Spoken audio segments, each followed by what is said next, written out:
Hello everyone, back to my channel. ഞാൻ കഴിഞ്ഞ വീഡിയോയിൽ വാൽവ്സിനെ കുറിച്ച് പറഞ്ഞായിരുന്നു. അപ്പോൾ ഇനി വാൽവ് തുറക്കാനും അടയ്ക്കാനും സഹായിക്കുന്ന വേറൊരു സംഭവമാണ് നമ്മുടെ വണ്ടിയിൽ, ഓവർഹെഡ് ക്യാംസ്. ഈ വീഡിയോ അതിനെക്കുറിച്ചാണ്. അപ്പോൾ ഈ 2 വാൽവ് വന്ന എഞ്ചിനൊക്കെ നമുക്ക് സിംഗിൾ ഓവർഹെഡ് ക്യാമ വന്നത്, കാരണം അതിന് അധികം ആവശ്യമില്ല. കാരണം ഇവിടെ നിന്ന് പറഞ്ഞ് തട്ടി തുറക്കാനും ഇവിടെ നിന്ന് തട്ടി തുറന്ന് താഴ്ത്താനും അത് അത്രയും മതി. പക്ഷേ നമ്മുടെ ഈ 4 വാൽവ് എഞ്ചിൻ വന്ന കേസിലൊക്കെ ചില സമയത്ത് SOHC ഉണ്ടാവും, പിന്നെ മിക്കതിലും DOHC കാണാറുണ്ട്. എന്ന് പറയുമ്പോഴത്തേക്ക് നമ്മുടെ 2 വാൽവ് തുറക്കാൻ വേണ്ടി മേളിൽ നിന്ന് 2 സാധനം ക്യാം ഷാഫ്റ്റ് തട്ടി ഇങ്ങനെ തുറക്കാൻ സമ്മതിക്കും. അത് തുറക്കുമ്പോഴത്തേക്കും നമ്മുടെ എയർ ഫ്യൂൽ മിക്സർ വാൽവായിട്ട് കയറും. അത് കൂടാണ്ട് ഈ കമ്പസ്റ്റായി പോകുന്ന ഗ്യാസ് ഉണ്ടല്ലോ, അതും കൂടെ നമുക്ക് തള്ളിപ്പുറത്തണമല്ലോ. അപ്പോൾ അതിന് കൂടി വേണ്ടി നമുക്ക് വേറെ ഒരു ഓവർ ക്യാം ഉണ്ടാവും അപ്പുറത്ത്.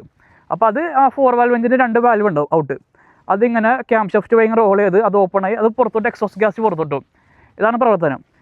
ഇതാണ് DOHCയും SOHCനെ കുറിച്ചുള്ള വ്യത്യാസങ്ങൾ. കാരണം SOHCയിൽ വരുമ്പോഴത്തേക്കും സിംഗിൾ ഓവർ ക്യാമ ഓപ്പൺ ചെയ്യാൻ ഇവിടെ പറഞ്ഞുണ്ടാവും, ക്ലോസ് ചെയ്യാൻ പറഞ്ഞുണ്ടാവും. അപ്പോൾ DOHC എന്ന് പറയുമ്പോഴത്തേക്കും നമുക്ക് വാൽവ് തുറക്കാൻ അടക്കാൻ വേണ്ടി 4 വാൽവ് എഞ്ചിനിൽ നമുക്ക് ഇവിടെ 2 ക്യാമും ഇവിടെ 2 ക്യാമും ഉണ്ടാവും. അപ്പോൾ അത് സഹായിക്കുന്നതുകൊണ്ട് നമുക്ക് സുഖമായിട്ട് ഇന്നും ഔട്ടും കണ്ടു കൊടുക്കാൻ പറ്റും.